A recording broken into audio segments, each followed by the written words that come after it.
हम लोग अगर पिछली क्लास की बात करें तो पोलन ग्रेन कैसे बनते हैं उनके बारे में हमने बात किया था और हमने ये भी देखा कि शुरुआत में जब पोलन ग्रेन बनते हैं तो टेट्राड के रूप में बनते हैं और हर पोलन ग्रेन अपने आप में एक माइक्रोस्पोर होता है।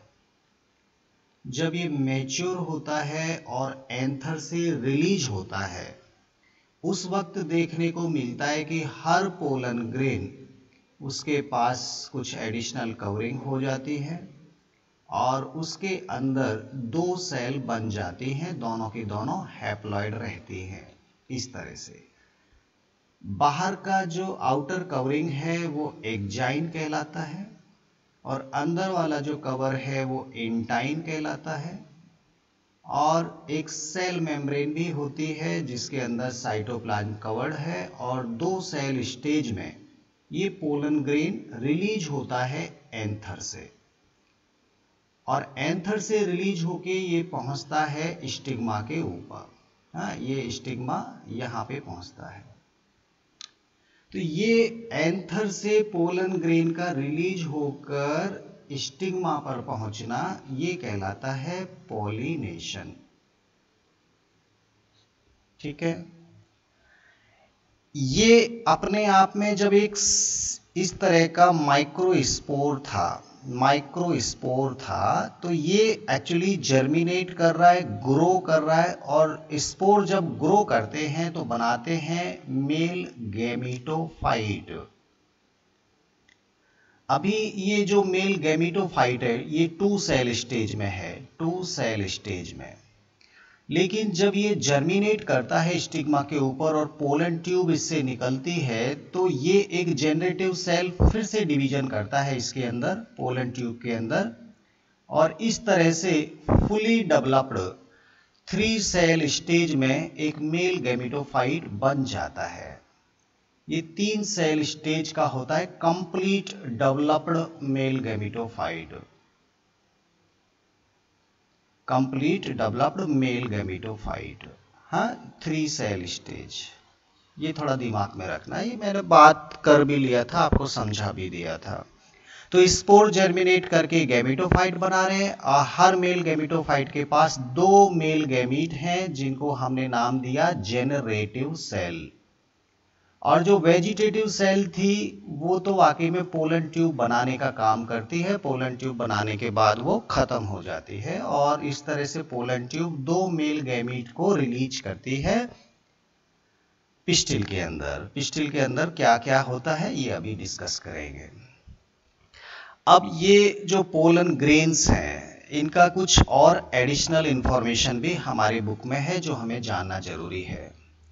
पोलन ग्रेन जब लार्ज अमाउंट में हवा में फैलते हैं, रिलीज होते हैं, तो हवा में जब ये बहुत ज़्यादा इनकी कंसंट्रेशन होती है तो थ्रू द नॉस्ट्रिल, सांस लेते समय ये हमारे बॉडी के अंदर भी जाते हैं, हमारे रेस्पिरेटरी सिस्टम के अंदर भी चले जाते हैं। और जब रेस्पिरेटरी सिस्टम में जाते हैं तो कुछ ना कुछ प्रॉब्लम ये करते हैं, हमको पोलन से होने वाली एलर्जी खास तौर पे देखने को मिलती है। अस्थमा हो सकता है, ब्रोंकाइटिस हो सकता है। एक्चुअली ब्रोंकाइटिस क्या है? एक इन्फ्लेमेशन प्रोसेस है, जलन टाइप होती है हमारी ब्रोंकाई, ब्रोंक्यूल्स के अंदर। हमारा जो रेस्पिरेटरी ट्रैक्ट है, ट्रेकिया, ब्रोंकाई, ब्रोंक्यूल्स, वहाँ पे जब अंदर पोलन ग्रेन फंस जाते हैं तो वहाँ जलन टाइप होती है, प्रॉब्लम होती है, सांस लेने में दिक्कत होती है, दम घुटता है, इस तरह की प्रॉब्लम देखने को मिल सकती है। तो inflammation in bronchi is called bronchitis. इस बीमारी को ब्रोंकाइटिस बोलते हैं।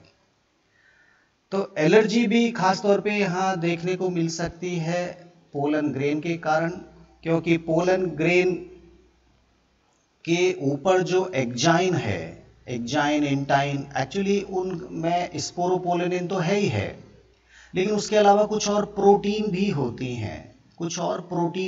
हैं, तो वो प्रोटीन जब हमारे बॉडी में जाती है तो हमारा बॉडी रेस्पॉन्स करता है और एलर्जी हमको फील होता है।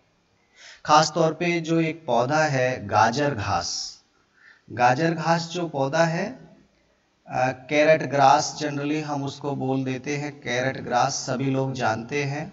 पार्थेनियम इसका नाम है, पार्थेनियम। तो ये गाजर घास का जो पोलन ग्रेन है वो बहुत हाईली एलर्जिक होता है।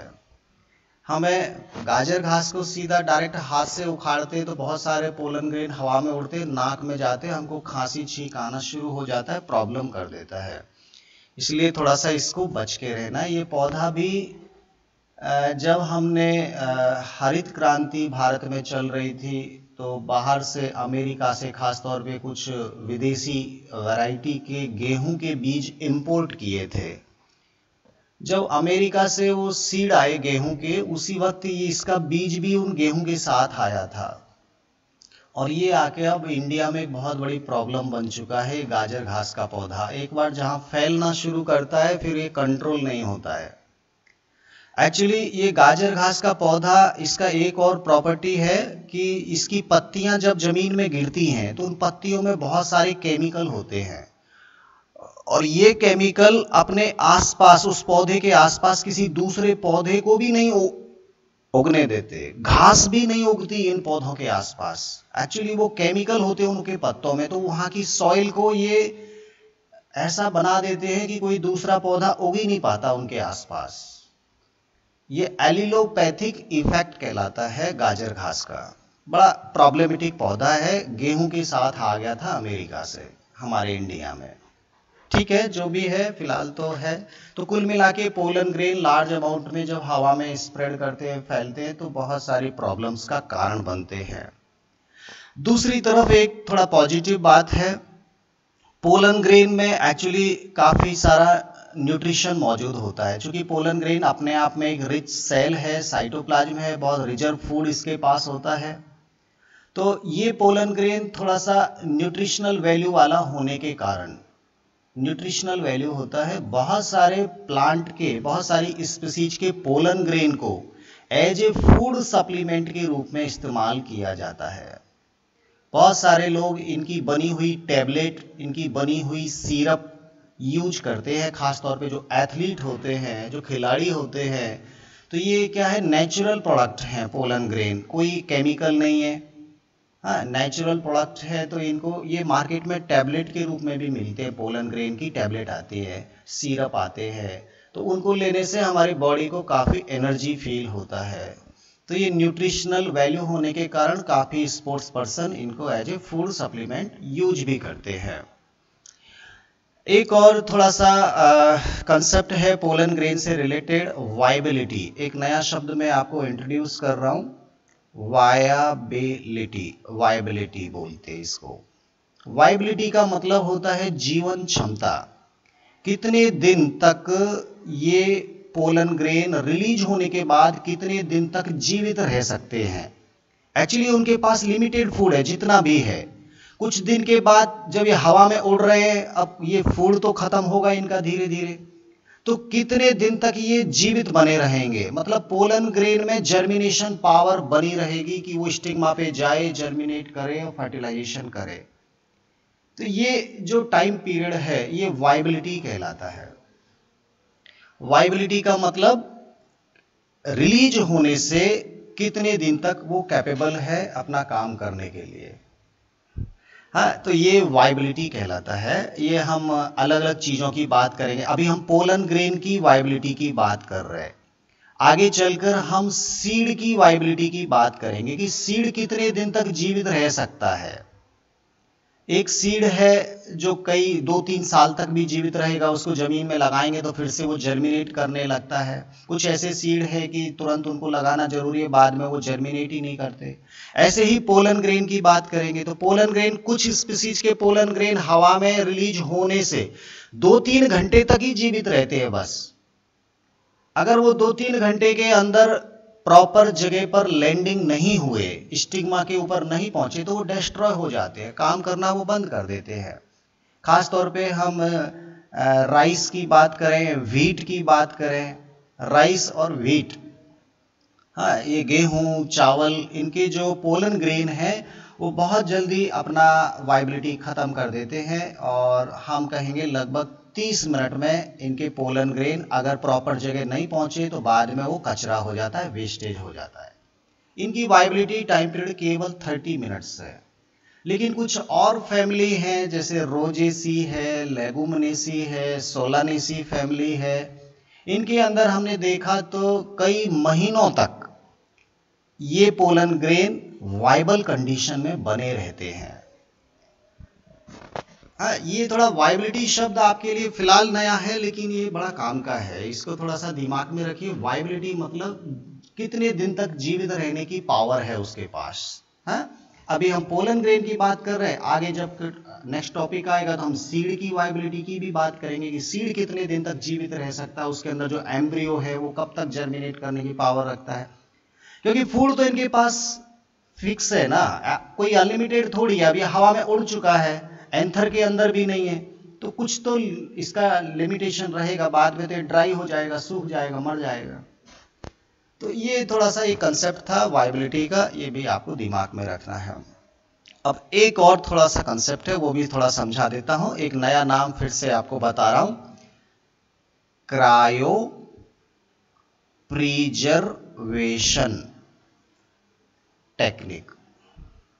ये भी आप थोड़ा सा समझिए, cryo preservation technique. Cryo generally हम लोग बहुत ही लो टेम्परेचर की बात करते हैं। जब भी क्रायो शब्द आता है हमारे दिमाग में लो टेम्परेचर आता है। प्रिजर्वेशन का मतलब सुरक्षित रखना। हाँ, प्रिजर्वेशन का मतलब सुरक्षित रखना। ये एक ऐसी टेक्निक है जिसमें हम किसी भी सेल को, पोलन ग्रेन को या सीड को बहुत लंबे समय तक जीवित बना के रख सकते हैं। मतलब वाइबिलिटी को हम बहुत लंबे समय तक इंक्रीज कर सकते हैं अगर हमने उनको लो टेम्परेचर पर सुरक्षित किया है तो।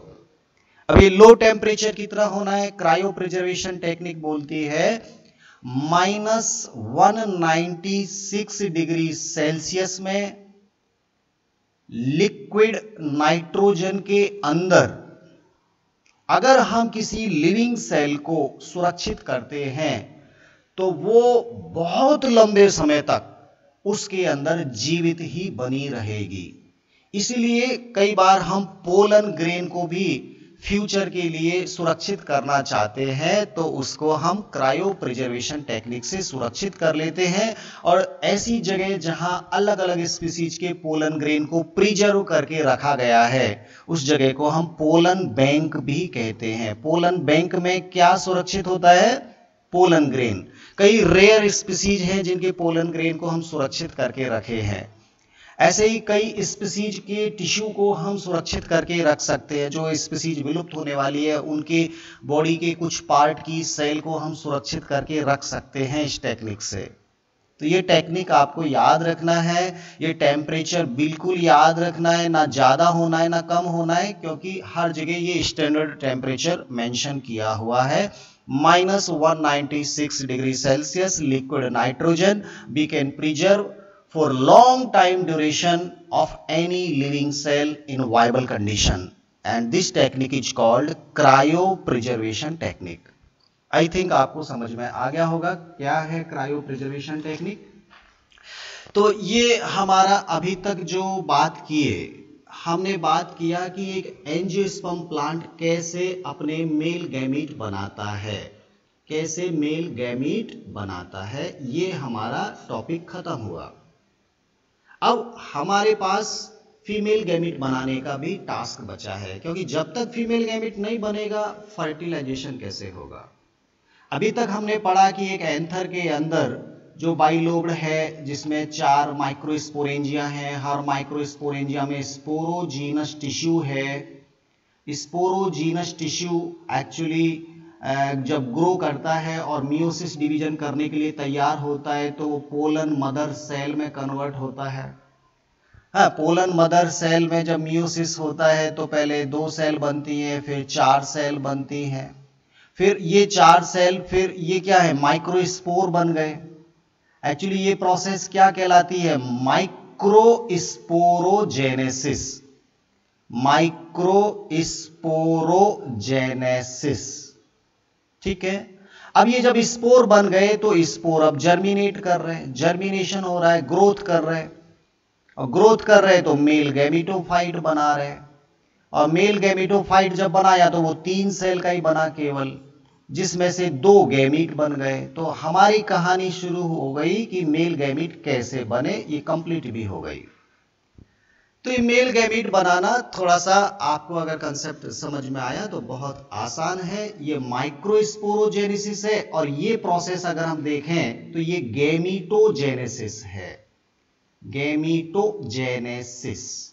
और कौन सा गैमीटोजेनेसिस? मेल गैमीटोजेनेसिस। क्लियर हो गया?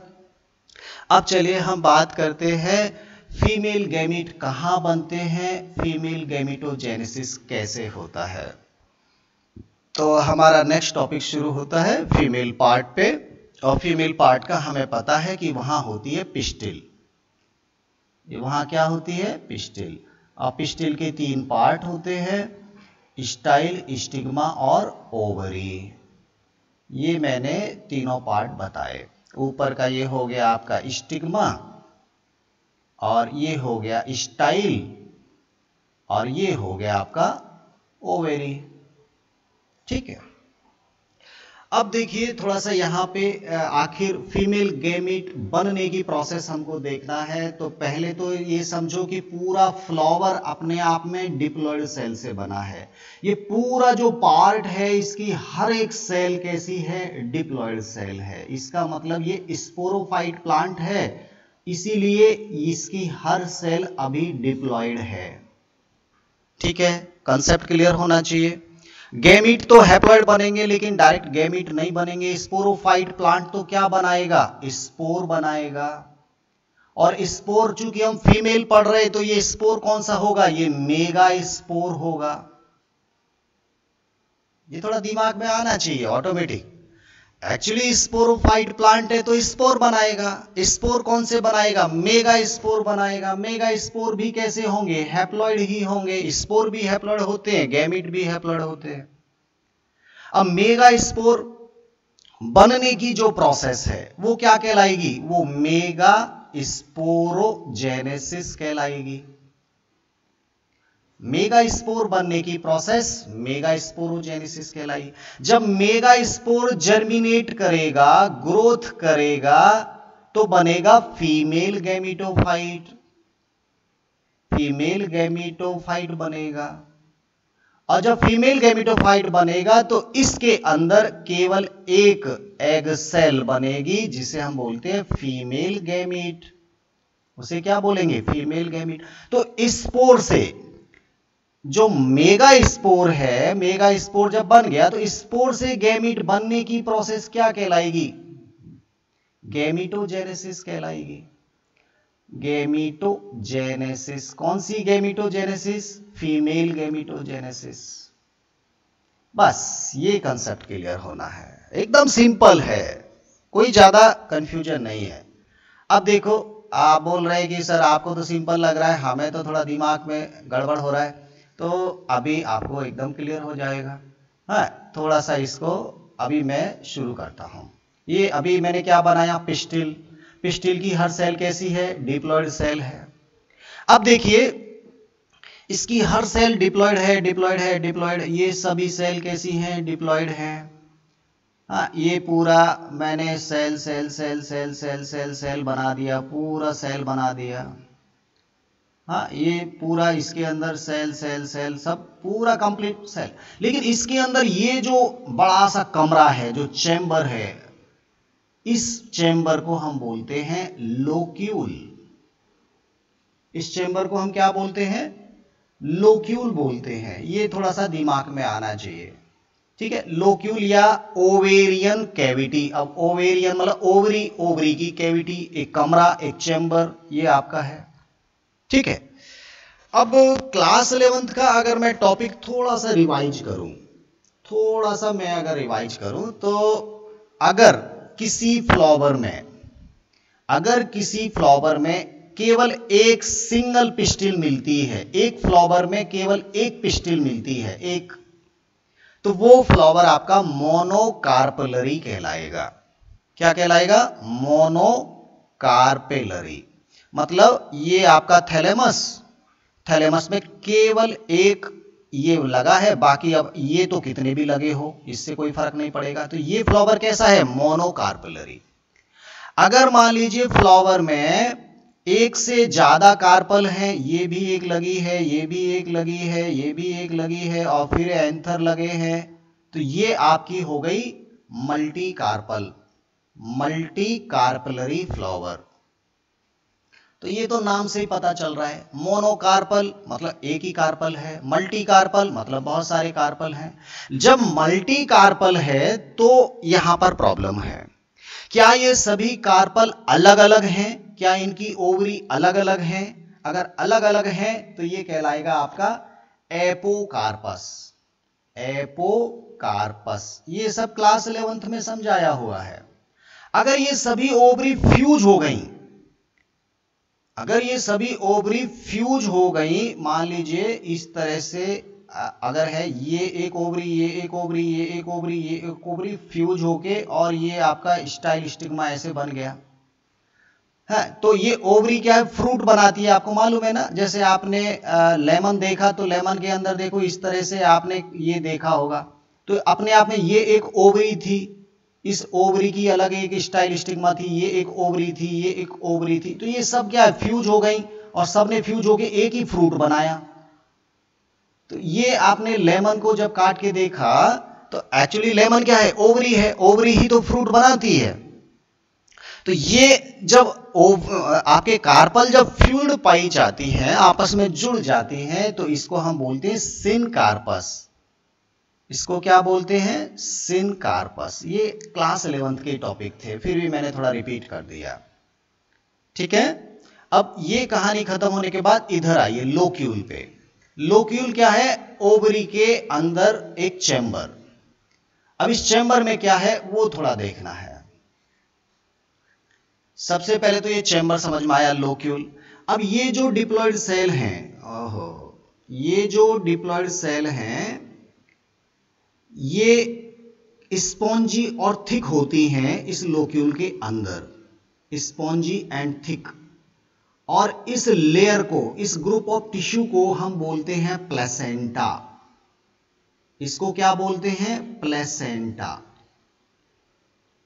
Inner wall of the ovary is called placenta. अंदर की जो लेयर है वो प्लेसेंटा कहलाती है।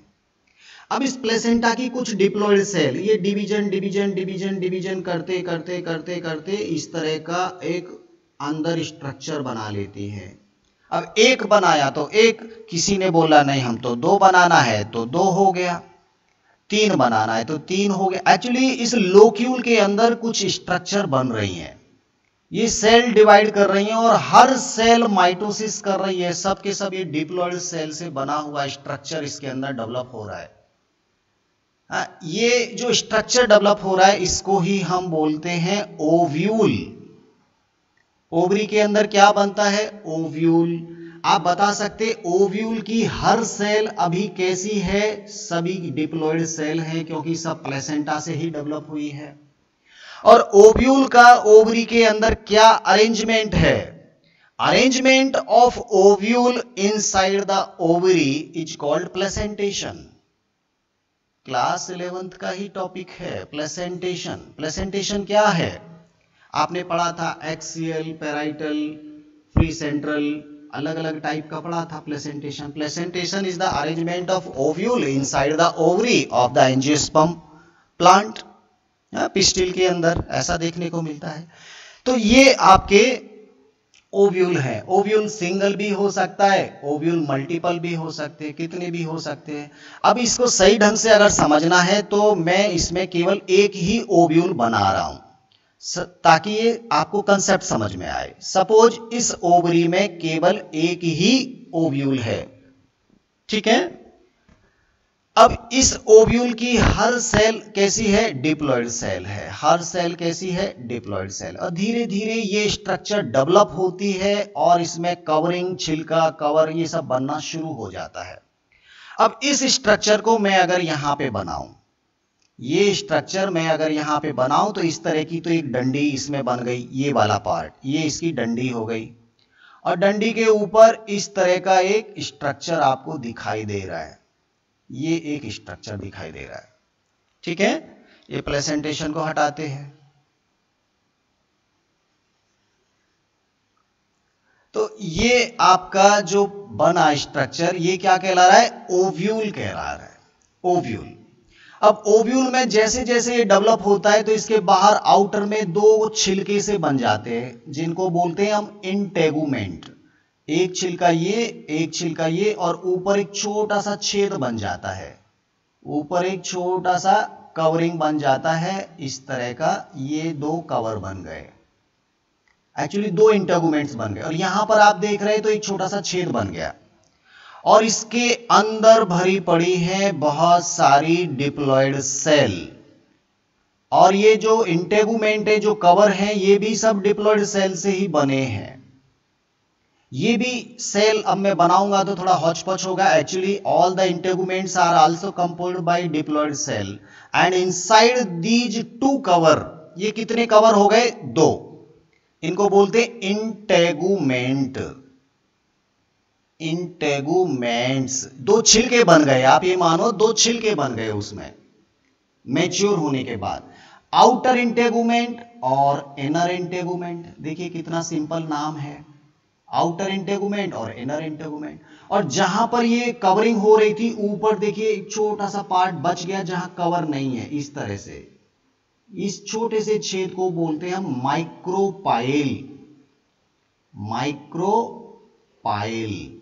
आप एक इसको बॉल जैसे समझो, और बॉल के चारों तरफ आप कपड़ा लपेट रहे हैं, और ऊपर से छोटा सा पार्ट आप छोड़ दीजिए। जैसे आपने फुटबॉल देखा है, अब फुटबॉल में चारों तरफ तो वो लेदर लगा हुआ है, लेकिन जहां से हवा भरते हैं वहां छोटी सी छेद है, बस वही छोटी सी छेद, इसको समझिएगा आप, माइक्रोपाइल इसको हम बोलते हैं। ठीक है, और ये जो माइक्रोपाइल है, माइक्रोपाइल के जस्ट अपोजिट एंड को, ये जो इसका अपोजिट एंड है, माइक्रोपाइल इधर है तो अपोजिट एंड इधर है, इस एंड को हम बोलते हैं चला जा।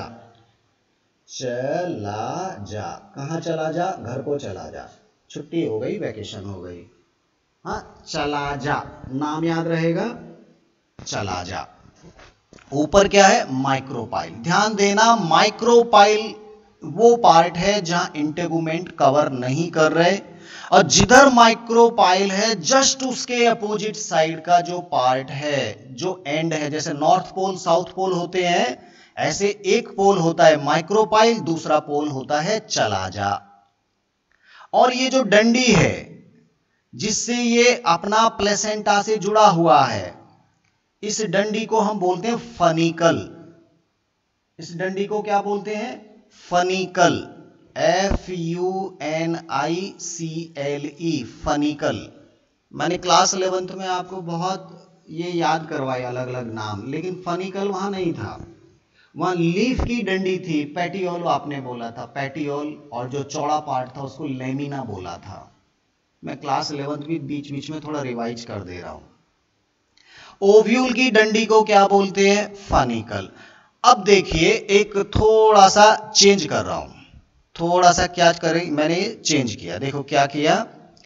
सपोज ये वो ओव्यूल है और ये इसका माइक्रोपाइल है, तो ये एंड क्या हो गया? ये चला जा एंड हो गया, चला जा। अब जो फनिकल है, जो डंडी है, जरूरी नहीं कि वो यहां से ही जुड़े, ऐसा कोई जरूरी नहीं है। अगर ये डंडी यहां जुड़ने की बजाय मान लीजिए साइड से जुड़ गई, ये डंडी निकल रही है मान लीजिए यहां से, और वो जाके यहां पे जुड़ रही है इस तरह से, ऐसा भी हो सकता है। तो फनिकल तो ये हो गई, हाँ, फनिकल ये हो गई, और माइक्रोपाइल ये हो गया, और माइक्रोपाइल का अपोजिट एंड आपका चला जा हो गया। तो इस जगह को क्या बोलेंगे? जहां पर ये अटैचमेंट है, जो ये चिपका हुआ है, इस जगह को क्या बोलते हैं हम लोग? इस जगह को हम बोलते हैं हाइलम। इस जगह को क्या बोलेंगे? हाइलम। अब जरूरी नहीं है कि हाइलम चला जा एंड पर ही हो, अगर यहां से डंडी जुड़ी है तो हाइलम भी यहीं रहेगा, हाइलम भी यहीं रहेगा जहां पे वो जुड़ता है। ये जो स्पॉट है जहां से एक फनिकल ओव्यूल को जुड़ती है, कनेक्ट करती है, चाहे वो चलाजा पे जुड़ेगी तो चलाजा हो जाएगा, साइड से जुड़ेगी तो साइड में हो जाएगा, इधर से जुड़ती तो इधर हो जाता। ये पॉइंट आपका चेंज होता रहता है। मान लीजिए ये हुआ क्या, इस तरह का पार्ट था, देखिए ये आपका ओव्यूल था, इस तरह से मैंने आपको ओव्यूल बनाया, ठीक है। तो फिलहाल चलाजा भी यही है और हाइलम भी यही है। अब हुआ क्या कि ये जो आपका फनिकल है, ये फनिकल और बड़ी हो गई और ये आपका ओव्यूल जो है वो इस तरह से लटक गया, इस तरह से उल्टा हो गया। उल्टा हो गया तो क्या हुआ, अब माइक्रोपाइल यहां पहुंच गया, चलाजा यहां पहुंच गया, और जहां पर ये अटैच है इससे, ये थोड़ा ऐसे बना लीजिए, जहां पर ये अटैच हो रहा है ये आपका हाइलम हो गया। तो ये आपका जो ओव्यूल है अब वो उल्टा हो गया।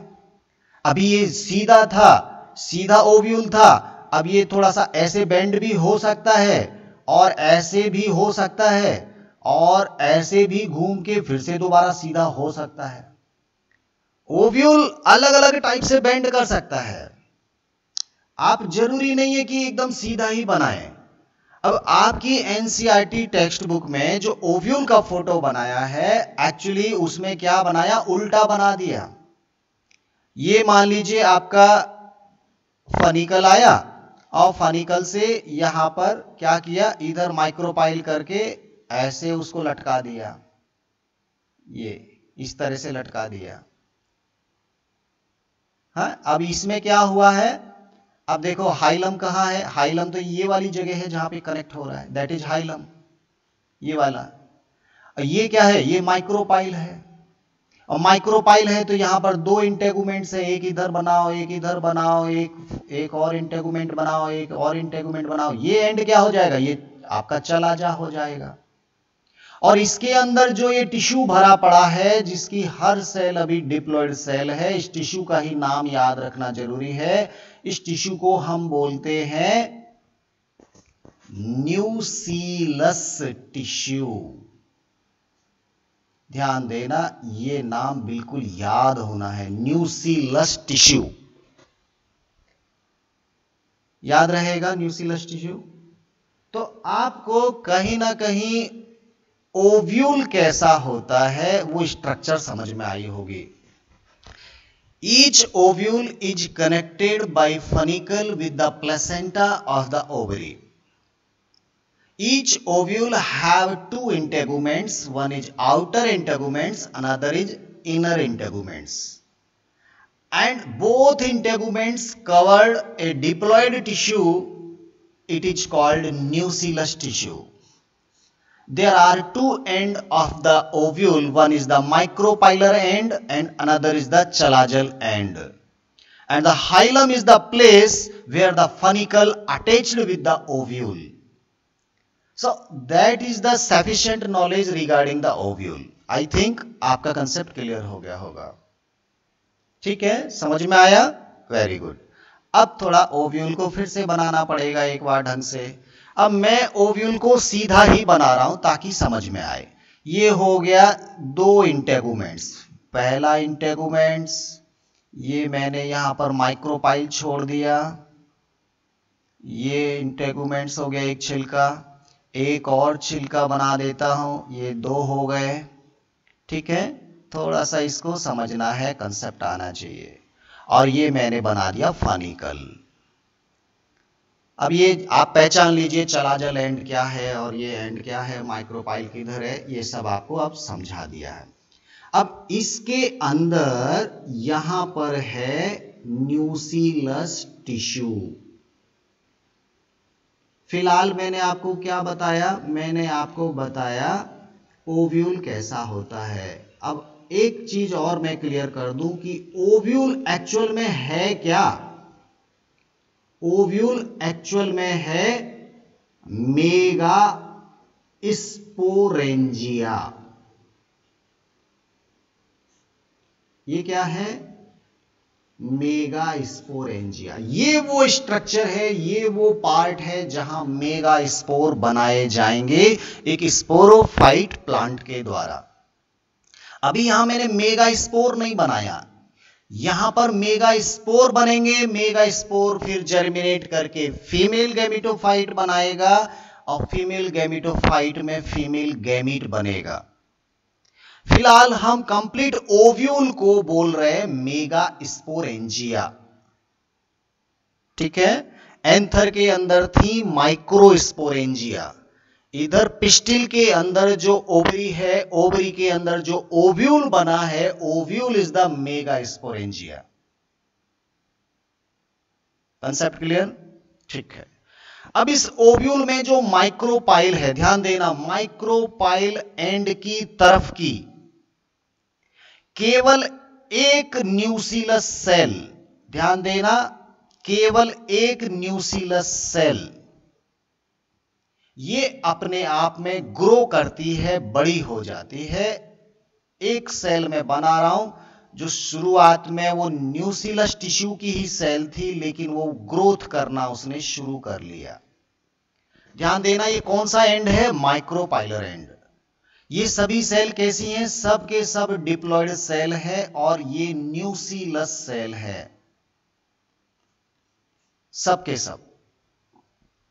Only one nucleus cell, now it will grow and become in big size, बड़ी साइज की हो गई।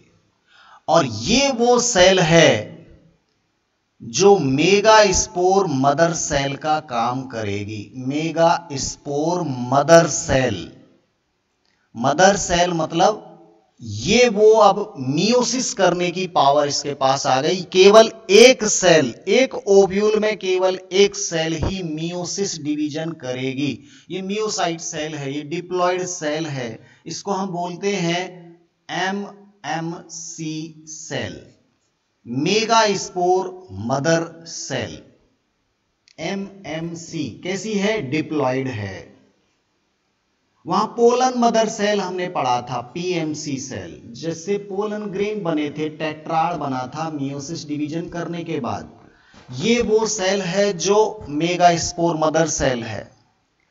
अब ये न्यूसिलस सेल जो है वो अपना न्यूट्रिशन इसको देती जाएंगी और न्यूट्रिशन जैसे जैसे मिलता जाएगा ये सेल बड़ी होती चली जाएगी। बड़ी हो गई, एक्चुअल में मेगा स्पोर मदर सेल बन गई है। अब ये करेगी मियोसिस डिवीजन। ठीक है, समझ में आ रहा है?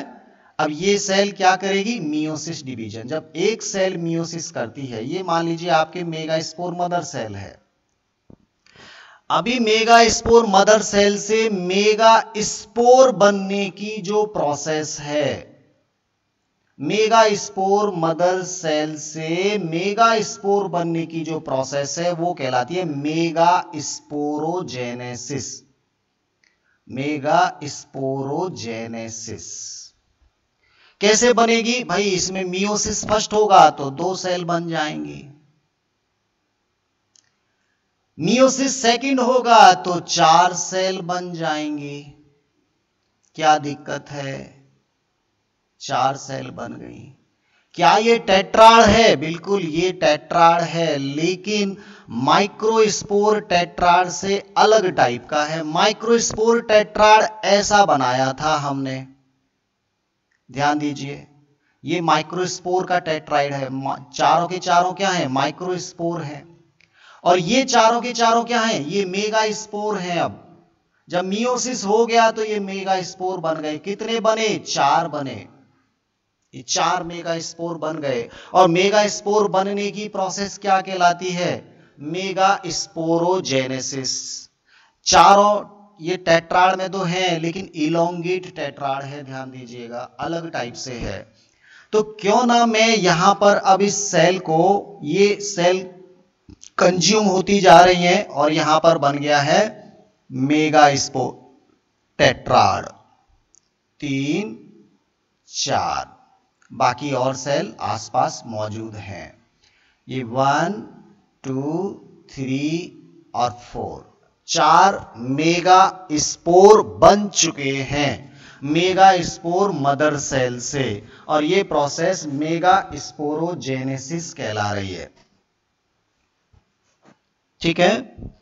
अब मेगा स्पोर क्या करेगा? जर्मिनेट करेगा। मेगा स्पोर अब जर्मिनेट करेगा, ग्रो करेगा, ग्रो करेगा तो फीमेल गैमेटोफाइट बनाएगा, फीमेल गैमेटोफाइट बनेगा। भाई सिंपल सी बात है, स्पोर जर्मिनेट करके गैमेटोफाइट बनाते हैं। अब यहां पर जो ये मेगा स्पोर बनने के बाद गैमेटोफाइट मतलब गैमीट बनने की प्रोसेस हो रही है, तो ये गैमेटोजेनेसिस कहलाएगी ना। ये प्रोसेस क्या कहलाएगी? गैमेटोजेनेसिस। एक्चुअली गैमीट बनाने की प्रोसेस फीमेल गैमेटोजेनेसिस। ये मेगा स्पोरोजेनेसिस था, ये फीमेल गैमेटोजेनेसिस है। देखते हैं कैसे होता है। अगर इस मेगा स्पोर मदर सेल से फीमेल गैमेटोफाइट बनना है, तो अब सवाल यह आता है कि इस फीमेल गैमेटोफाइट बनाने में कितने मेगा स्पोर इन्वॉल्व हुए? क्या इन चारों मेगा स्पोर ने मिलकर फीमेल गैमेटोफाइट बनाया? अगर ऐसा है तो यह कहलाएगा टेट्रा स्पोरिक डेवलपमेंट। अगर चारों के चारों मेगा स्पोर मिलकर फीमेल गैमेटोफाइट बनाते हैं तो यह टेट्रास्पोरिक डेवलपमेंट कहलाता है। तो टेट्रास्पोरिक डेवलपमेंट क्यों बोला? क्योंकि चार मेगा स्पोर चारों के चारों मिलकर अगर गैमेटोफाइट बना रहे तो टेट्रास्पोरिक डेवलपमेंट। अब बहुत कम ऐसे प्लांट हैं जहां टेट्रास्पोरिक होता है। कई बार क्या होता है कि ये दो स्पोर तो बेचारे खत्म हो जाएंगे और केवल दो से ही पूरा फीमेल गैमेटोफाइट बनेगा। अगर ऐसा है तो ये बाई स्पोरिक डेवलपमेंट कहलाएगा। बाई स्पोरिक डेवलपमेंट, दो स्पोर मिलकर, दो मेगा स्पोर मिलकर अगर फीमेल गैमेटोफाइट बना रहे हैं तो बाई स्पोरिक डेवलपमेंट। लेकिन मोस्ट ऑफ एंजियोस्पर्म प्लांट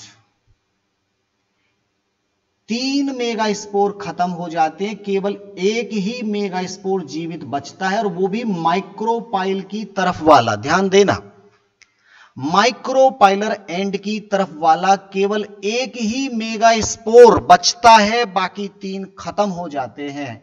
और जो एक मेगा स्पोर बचता है उसको हम फंक्शनल मेगा स्पोर बोलते हैं। फंक्शनल मेगा स्पोर, क्योंकि यही फंक्शन करेगा, बाकी सब खत्म हो गए। ये तो खत्म हो गए, इनका कोई काम नहीं है। न्यूसिलस टिश्यू अब केवल एक स्पोर को न्यूट्रिशन देना शुरू करेगा। केवल एक स्पोर से ही अगर पूरा कंप्लीट फीमेल गैमेटोफाइट बनता है, that is monosporic development, and most of angiosperm plant have this process. Most of all these are monosporic development. हमारे बुक में भी मोनोस्पोरिक डेवलपमेंट को ही एक्सप्लेन किया गया है, इसको समझाया गया है। जब केवल एक ही फंक्शनल मेगा स्पोर से कंप्लीट फीमेल गैमेटोफाइट बन जाएगा तो इसको बोलते हैं मेगा मोनोस्पोरिक डेवलपमेंट। चलिए देखते हैं कैसे होता है मोनोस्पोरिक डेवलपमेंट। अब कौन बच गया इसमें? केवल एक बचा, ये, बाकी 3 मर गए, खत्म हो गए।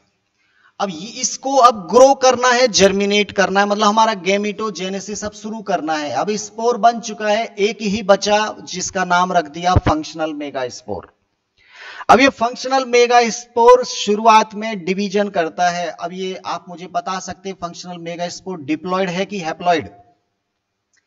स्पोर तो सबके सब हैप्लॉयड होते हैं। यहां पे मियोसिस हो गया था ना, मेगा स्पोर मदर सेल में मियोसिस हुआ था, तभी तो बने थे मेगा स्पोर, मतलब ये हैप्लॉयड है, ये हैप्लॉयड सेल है। बाकी सब न्यूसिलस सेल कैसी हैं?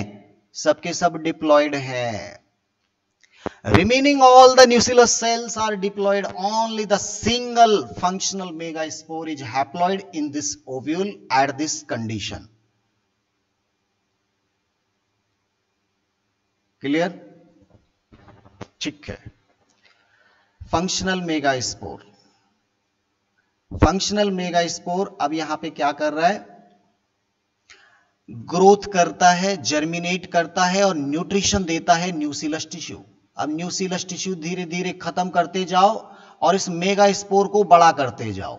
अब ये बड़ा हो रहा है, अब ये बड़ा होकर इतना हो गया और इसके अंदर जो एक न्यूक्लियस था वो डिवाइड करके 2 न्यूक्लियस हो गया। ध्यान देना, यहां शुरुआत में फ्री न्यूक्लियर डिवीजन होते, केवल न्यूक्लियस डिवीजन करता है, अभी सेल वॉल कोई भी नहीं बना रहा है। साइटोप्लाज्म यहां भरा पड़ा है, अभी सेल वॉल किसी ने नहीं बनाया, केवल न्यूक्लियस 1 से 2 हो गए।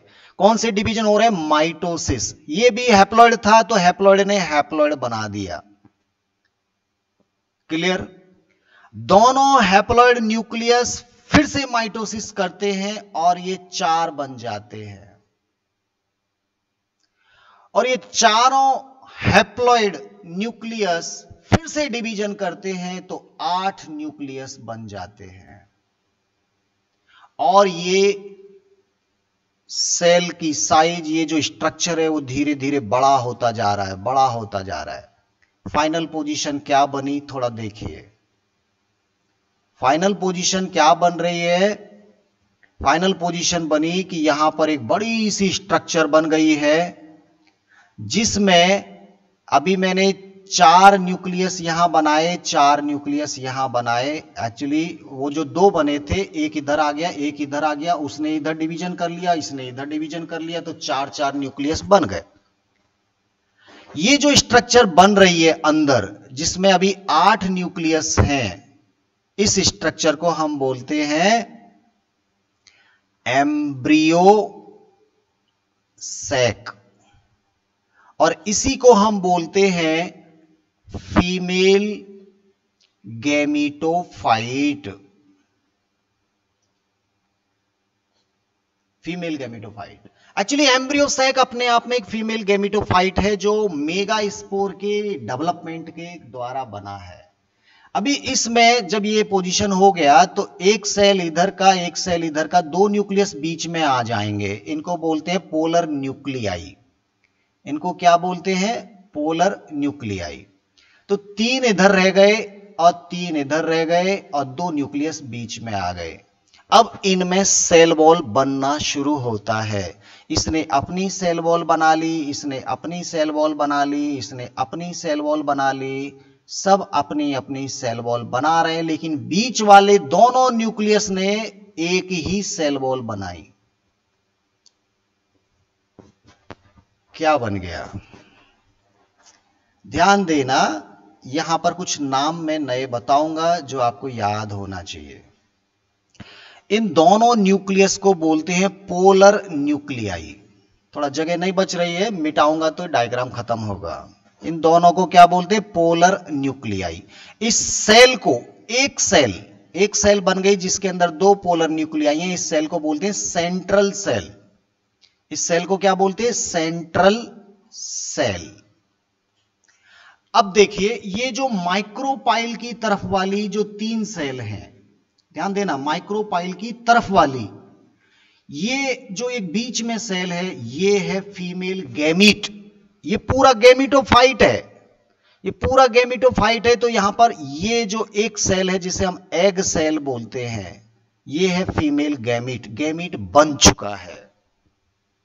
इस गैमीट की सपोर्ट करने के लिए 2 असिस्टेंट मौजूद हैं, लेफ्ट राइट में 2 असिस्टेंट मौजूद हैं जिनको बोलते हैं सिनर्जिड सेल। सिनर्जिड सेल, ये एग सेल, 2 सिनर्जिड सेल हैं। ये तीनों मिलकर एग एपरेटस कहलाती हैं। एग एपरेटस मतलब एग बनाया, और ये एग की असिस्टेंट हैं दोनों सेल। तो ये पूरा एग बनाने वाला सिस्टम है। तीनों मिलकर एग एपरेटस कहला रहे। 2 सिनर्जिड और 1 एग सेल। ये सेल आपके सेंट्रल सेल हो गई। और ये जो 3 अपोजिट पोल पर हैं, इनको बोलते हैं हम एंटीपोडल सेल। एंटीपोडल सेल कितनी है? 3, बाद में खत्म हो जाएंगे। तो अगर मैं आपसे एक फुली डेवलप्ड फीमेल गैमीटोफाइट का फोटो बनाने के लिए कहूं, कैसा होता है फुली डेवलप्ड फीमेल गैमीटोफाइट, तो आप इसको थोड़ा सा बनाएंगे इस तरह से। ये हो गया female gametophyte. Actually female gametophyte बोलूं या फिर मैं इसको एम्ब्रियो सैक बोलूं, एक ही बात है, एम्ब्रियो सैक। 7 सेल है और 8 न्यूक्लियस हैं इसके अंदर। यहां पर आपको एक बड़ी सी बनानी है एग सेल, न्यूक्लियस बना लीजिए। यहां जो 2 सपोर्ट में आपको सेल बनाना है, ये सेल में क्या होता है, इधर चूंकि माइक्रोपाइलर एंड है, माइक्रोपाइल है, इधर ये जो 2 सिनर्जी सेल है, इनमें इस तरह से कुछ स्ट्रक्चर बनाना है। ये ध्यान देना, मैं इनको स्पेशली हाईलाइट कर रहा हूं, इस तरह की स्ट्रक्चर इनके पास होती है ये। और बीच में 2 न्यूक्लियस बनाओ, एक सेल से कवर कर दो, और नीचे 3 न्यूक्लियस बनाओ और तीनों को अलग अलग सेल वॉल से कवर कर दो। ये है आपका फुली डेवलप्ड फीमेल गैमेटोफाइट, जिसमें 7 सेल है और 8 न्यूक्लियस हैं। आप बोल रहे सर ये क्या बना दिया, सिनर्जिड सेल के साथ क्या बना दिया, ये इस तरह से। एक्चुअली ये माइक्रोपाइल है ना इधर, तो माइक्रोपाइल से पोलन ट्यूब आएगी, वेजिटेटिव सेल 2 जेनरेटिव सेल को लेके। तो ये जब पोलन ट्यूब आएगी तो वो इनके अंदर इस तरह से फिट हो जाएगी, यहां पर इस तरह से। तो इन स्ट्रक्चर को बोलते हैं फिलीफॉर्म एपरेटस। फिलीफॉर्म एपरेटस किसके पास होते हैं, ये सिनर्जिड सेल के पास। क्या करते हैं, ये पोलन ट्यूब को गाइड करते हैं, ताकि वो यहां से पोलन ट्यूब जब आएगी तो पोलन ट्यूब यहां से इनको गाइड करते हुए अंदर कर देगी, और ये सिनर्जिड सेल फिर खत्म हो जाएगी, क्योंकि इसमें छेद हो गया, ये फट गई, और पोलन ट्यूब इसके अंदर आकर 2 मेल जनरेटिव सेल को रिलीज कर देती है। तो दोनों में से किसी भी साइड में जा सकती है ना पोलन ट्यूब, और मान लीजिए ज्यादा भी आने की कोशिश करेंगे, लेकिन वो एक ओव्यूल में तो एक ही आ पाएगी, क्योंकि हमेशा जो माइक्रोपाइल होता है वो केवल एक पोलन ट्यूब को ही अंदर आने देता है, एक ओव्यूल में, बस एक ओव्यूल में एक आएगी। किसी ओवरी में बहुत सारे ओव्यूल हैं तो उसके स्टिग्मा पर बहुत सारे पोलन ग्रेन आएंगे, हर पोलन ग्रेन से हर एक पोलन ट्यूब बनाएगा जो अलग अलग ओव्यूल में एंटर करेंगे। तो ये जो आपका माइक्रोपाइल है केवल एक पोलन ट्यूब को अंदर जाने देगा, यहीं पर सिनर्जिड सेल है वो उसको रास्ता दिखाएगी और वो जाकर मेल गैमीट रिलीज करेगा। तो इस तरह से मैंने आपको कंप्लीट फीमेल गैमेटोफाइट समझा दिया है। टाइम जरूर ज्यादा हो गया, लेकिन पेज नंबर 26 पर जो डायग्राम्स दिए हैं सीबीएसई बुक में वो थोड़ा देखिए, समझिए। वहां एक मेगा स्पोर मदर सेल है, कैसे वो 4 टेट्राड बनाए, 4 में से 3 खत्म हो गए, केवल एक बचा, उसने कैसे 7 सेल और 8 न्यूक्लिएट स्ट्रक्चर बनाया। वो कंप्लीट डायग्राम स्केच आपको दिमाग में आना चाहिए, आपको बार बार प्रैक्टिस करना है और ये डायग्राम बनाने की कोशिश करना है। डायग्राम इंपॉर्टेंट है, मेगा स्पोरोजेनेसिस का डायग्राम इंपॉर्टेंट है, इवन ओव्यूल का डायग्राम वो इंपॉर्टेंट है। तो ये थोड़ा सा आप पढ़ते रहिए और देखते हैं बाकी और क्या कर पाएंगे। आज का टॉपिक